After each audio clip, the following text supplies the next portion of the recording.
I Love Mortgage Broking, episode 50. The only podcast for brokers by brokers. I Love Mortgage Brokering will inspire you to up your mortgage business. Join your host, Scott Peckford. Hi, Broker Nation. Scott Peckford here. I want to share with you a new series I'm doing called the CEO Series, where I'm interviewing the CEOs of all the major brokerage houses. There's two goals with this. The first goal is to find out who these people are, what makes them tick, and how they ended up leading a national brokerage. The second goal is to find out where their company's headed and what makes their brokerage unique. Basically, why should someone choose their company in light of all the options that are available? I'm excited to share these interviews with you. Hopefully you're going to get some awesome stuff from them, and you can find them all at ilovemortgagebrokering.com/CEO. Hi, Broker Nation. I am thrilled to introduce our guest today, Michael Cameron. Michael is the managing partner of Axiom Mortgage Partners. He's been a broker for 20 years, and Axiom was launched by Mike and Gord Ross in 2007 with the goal of leveling the playing field for the independent broker owner. Today, we're going to talk to Mike a little bit about how he got into the mortgage biz, and particularly, we're going to ask about the past, the present, and the future for Axiom and why Axiom. Mike, I'm stoked for this interview today. Are you ready to rock? You betcha, Scott, always. Awesome. So can you just tell us a little bit about yourself and how you got into the mortgage biz? Well, I think much like most people, nobody sort of goes to school and wakes up one day and says, when I grow up, I'm going to be a mortgage broker. And, I was no different. I was actually working at a garden supply company as a salesperson, and I played hockey with a guy that was a mortgage broker, and he was having lots of fun and making lots of money. And I said, what do you need to do that? And that was back in BC. And he said, well, go take a course at UBC. And call me when you're done. So I went and took a 9-month course. I called him up and said, I'm done. Now what? He says, what do you mean? I said, well, you told me to go take the course. I did it. Now what? And he invited me down, introduced me to his boss, and away we went. Awesome. And so you were in sales, so you had some sales background, but no mortgage or finance background when you started? No, none whatsoever. Right. Cool. No, none whatsoever. I actually started on the phones. When I first started, I was in a little bit of a different role. It wasn't residential mortgage brokering. It was raising private development or private financing for development construction financing. So where I started, I was actually on the phone. We had there's a company called Target Contacts Target Marketing that would sell us a book of executives, CEOs, CFOs, that kind of thing, sort of high net worth individuals. And I'd flip through the book and I'd pick up the phone and I'd say, hey, Scott, it's Mike Cameron calling. How'd you like to earn 12 to 18% return on your investment? Let me talk to you about mortgage. Really? So you're basically cold calling people?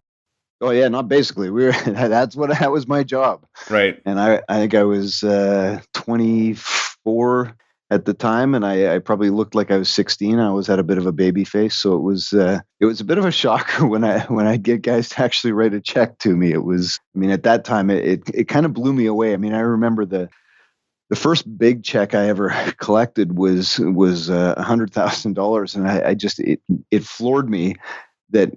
I couldn't fathom the fact that somebody could actually write a check for $100,000 at that time. Right. That's awesome. So it's a great learning place, though. Great place to kind of cut your teeth and learn how to sell. And it was fantastic. That's awesome. So, and obviously, at some point, you transitioned into brokering from being sort of in the sales side or the investment side of it. So I like to always ask about a quote, because for me, quotes are something that are portable. I can take them with me, and they keep me focused. So can you share a quote that's really impacted your life or business over the last 20 years? Yeah, well, and I think this one for me is sort of more recently relevant, and I don't know who to attribute it to, but I really like the quote that says, "The true measure of a leader isn't how many followers they have, but how many leaders they help create."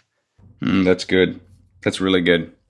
Yeah, I went to this leadership summit recently, and this one guy had said, which really resonated with me, is that leadership is unlocking potential in others, right? And yes. I'm like, that's what I want to be about, and that's definitely what you've been about for a long time. So that's fantastic. So how have you applied this quote to your business currently? Well, I think that I've started a podcast of my own, and I've had the good fortune of being able to connect with a lot of what I would consider rock star leaders in our industry.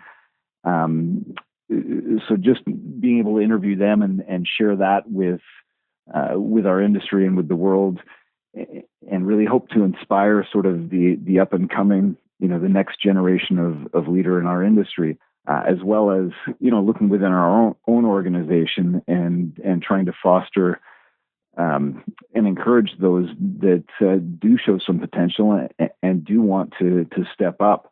It's been interesting for me because I've kind of shifted from, as a leader, you can have, X amount of impact if you're talking sort of one-on-one. Let's say the number is 100. Mike Cameron personally can touch 100 people. If you don't sort of inspire those 100 to step up and become leaders in their own right, that's where it stops. I've touched 100 people. But if I can help 100 people unlock their potential and become leaders to another 100, the growth is exponential, and therefore, my impact becomes much farther reaching than it might have otherwise been. So that's what gets me excited. Right. And your podcast is called Connecting the Dots. So anybody listening to this, they go check out your podcast. It's fantastic. And you definitely, you interview the sort of top people in our industry, CEOs. And so it's more of a 30,000, I think of it more of a 30,000 foot level, leadership training and stuff. And what we're doing here is more, usually most of the time, is just a day-to-day stuff. So, and it's good to do. It's good to do both. I actually just hung up the phone with Brendan Calder this morning, and Brendan is a guy that, holy smokes, has he left a footprint on this industry. Like if you talk to many of our industry leaders, Brendan is a guy that they would consider a mentor to them. So I'm looking forward to putting that one out. Sweet, and we'll put a link to your show in our show notes as well.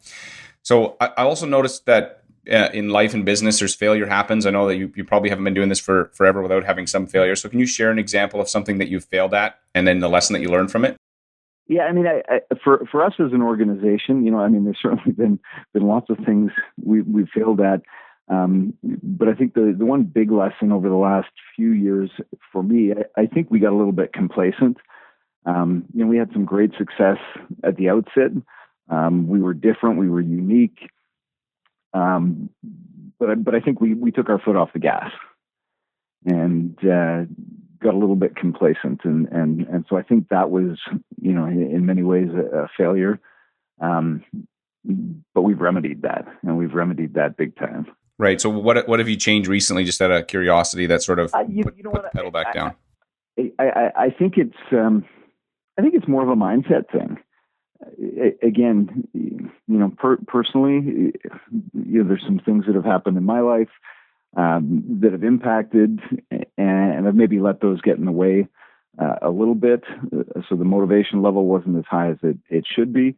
And just now in the last year or so, there's some renewed energy and vigor at the top level, and I think we're seeing that trickle all the way down. And that's important. Mm-hmm.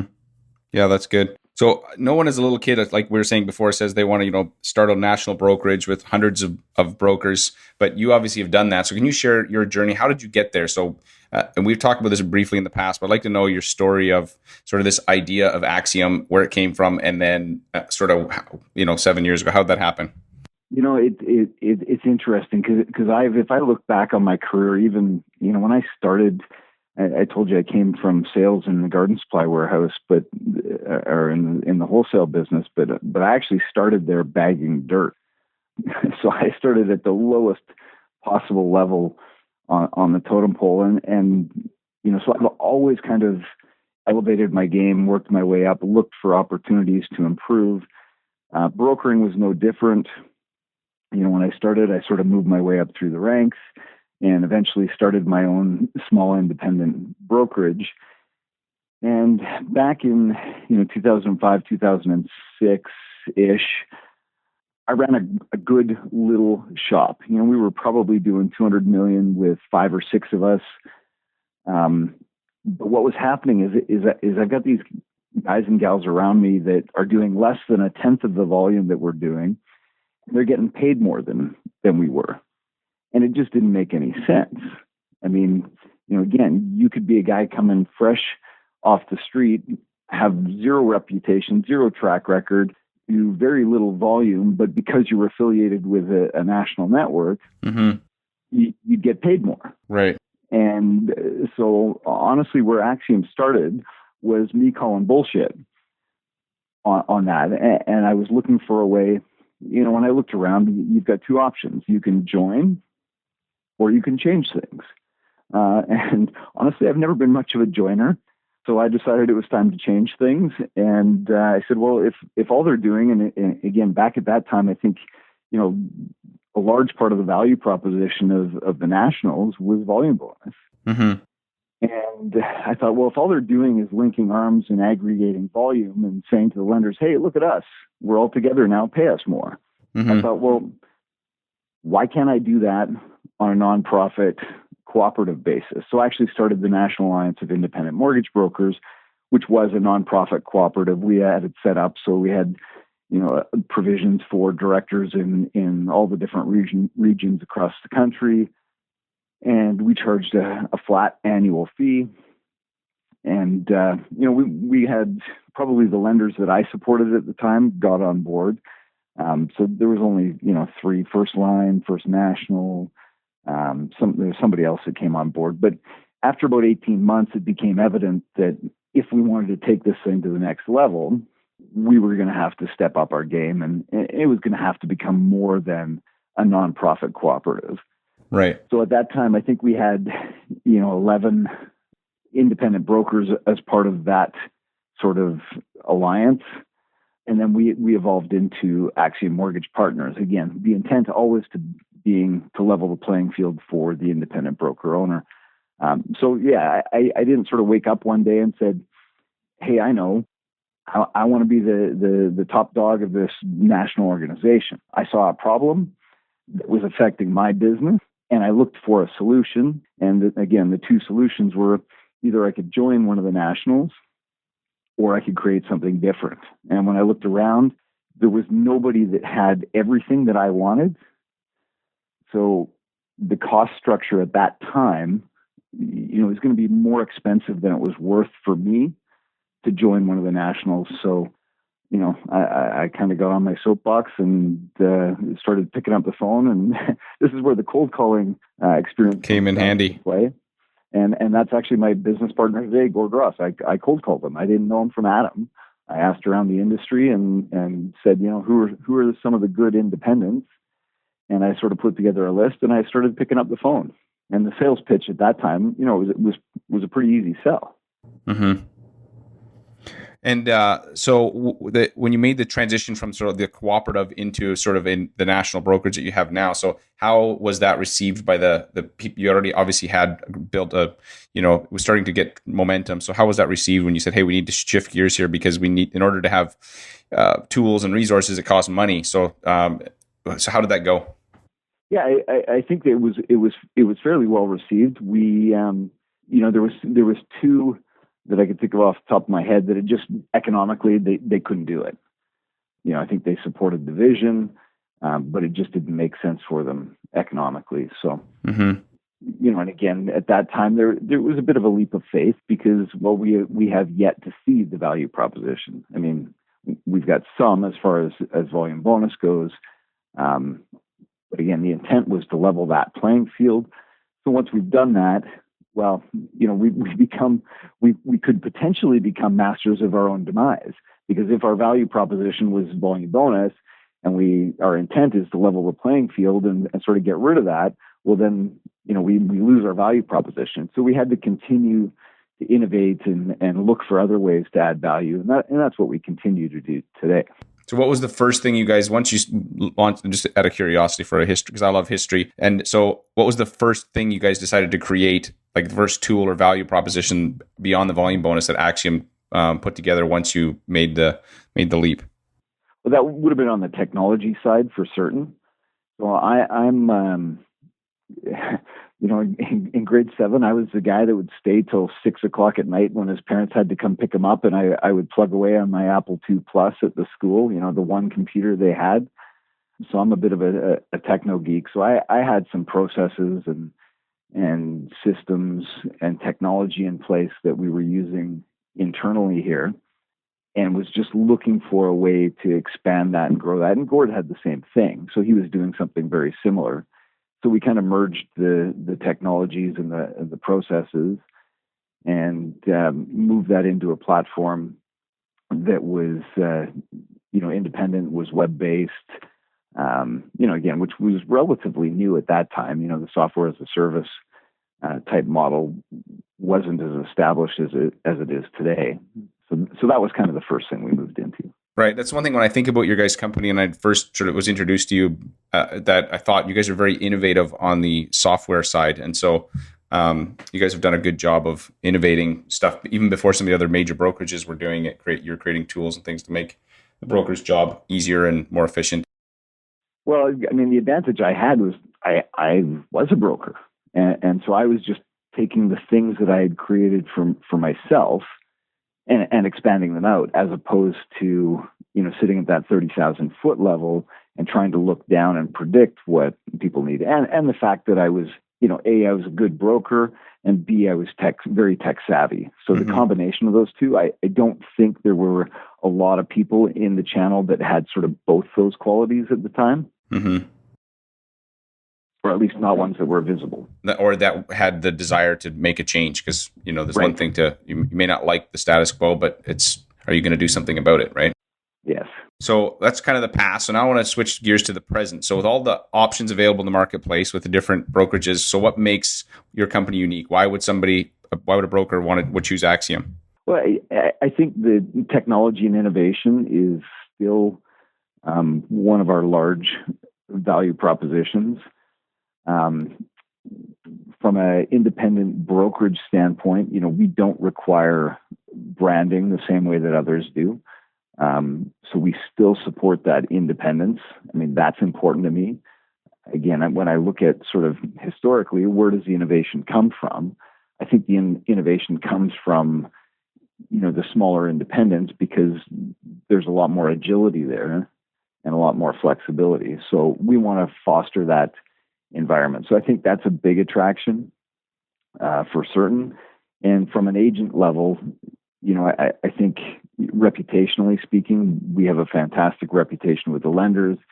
Our integrity and efficiency is probably second to none. I mean, I know some of the lenders that we deal with, who knows how much they're just blowing smoke, but they tell me that we are we may not be number one in terms of volume, but we're number one in terms of efficiencies.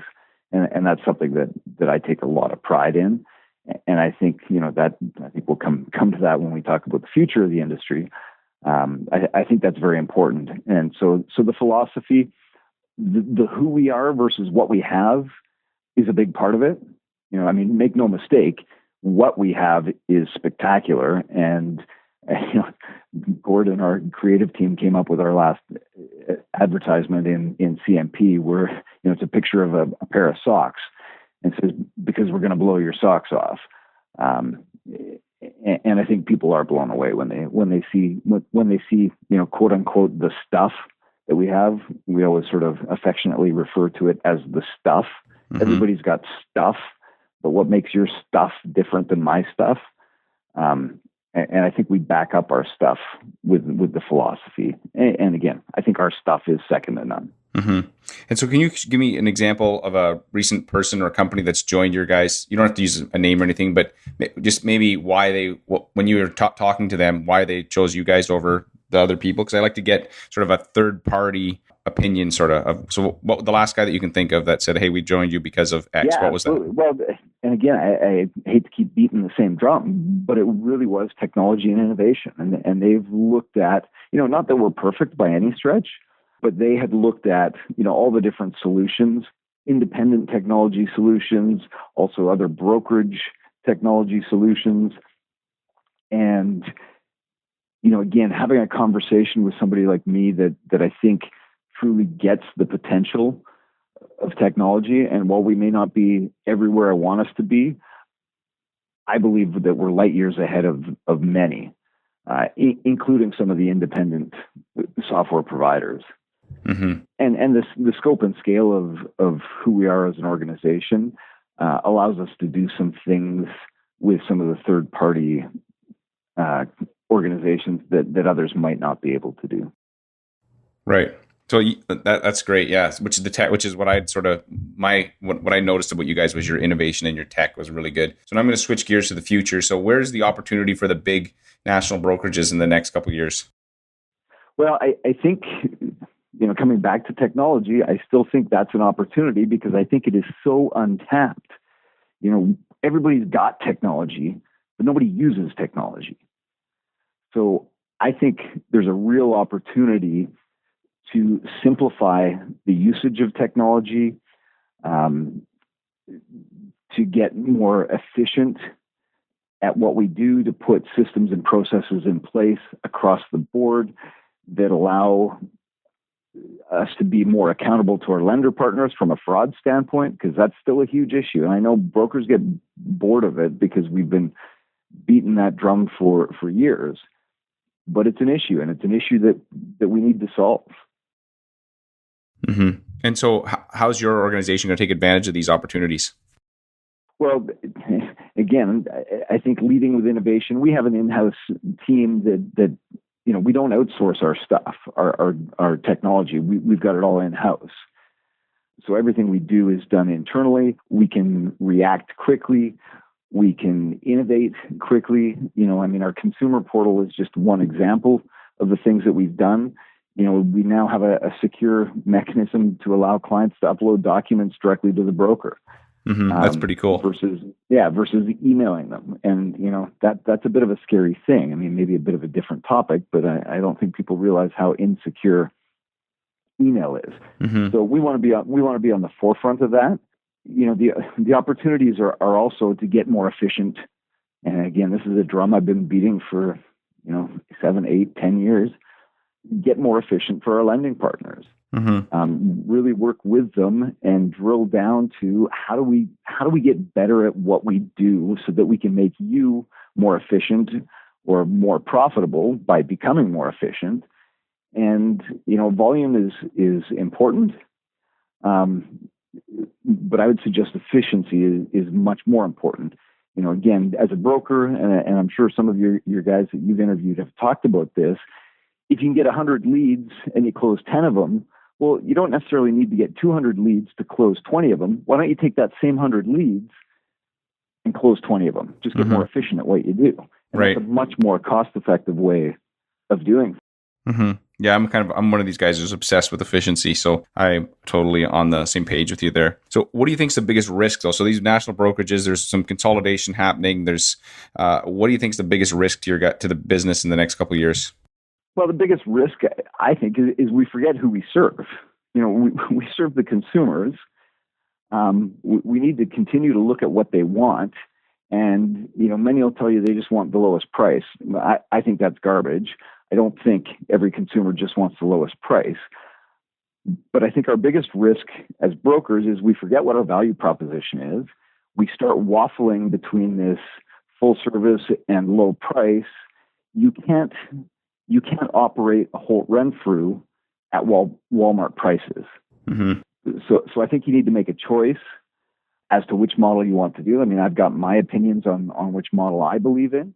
Doesn't necessarily mean that I'm right, but I think that's a real risk is that we forget who we serve, and as a result, we don't do either of them. We don't do any of it well, and we get somebody else that comes up the middle. So if you're going to play the price game, I think that's a huge risk. Because price doesn't take any skill. So, You know what? If you're all about the lowest price, I can guarantee you tomorrow somebody else will come along and find a way to be cheaper than you are. Mm-hmm. And if that's your sole value proposition, I think that's trouble. The other risks we face as a channel, as an industry, is not being efficient with our lending partners and forcing them to either exit the channel or find, if we can't be an effective distribution channel for our suppliers, make no mistake, they will find an effective distribution channel. Mm-hmm. And if it's not us, we're in trouble. Right. We are replaceable. We are replaceable. We're middlemen. Right. And I'm sure a lot of the big institutions would love to figure out a way to lower their cost as well. So we need to remember we got to make it win-win, right? Absolutely. Well, I can guarantee you nobody sits around and at the banking level and says, how can we pay these guys more? No, never. That's not the conversation they're having. No. So here's my final question. So what is your BHAG for your company? And that's that big, hairy, audacious goal for the next 5 years. So what do you want to see with Axiom do over the next 5 years? I mean, from a size and scope standpoint, I see the potential for us to double. I also want to be, from a legacy perspective, when we're done, I want us to be part of something transformational for this industry. So again, efficiencies, technology, simplicity, bringing it all together for the broker and the lender so that we become maybe not the biggest. I don't really care about being the biggest, but I want us to be the best. And how I define the best is, we've surrounded ourselves with the Green Berets, so to speak. We're at a point where people are knocking on the door asking to get in, but it's an exclusive club, because we are efficient. And I think, some of the risks that we run down the road is lenders are going to move to a much more, and we've seen it over the last 5 to 10 years, the selective access. I think that's going to get even deeper.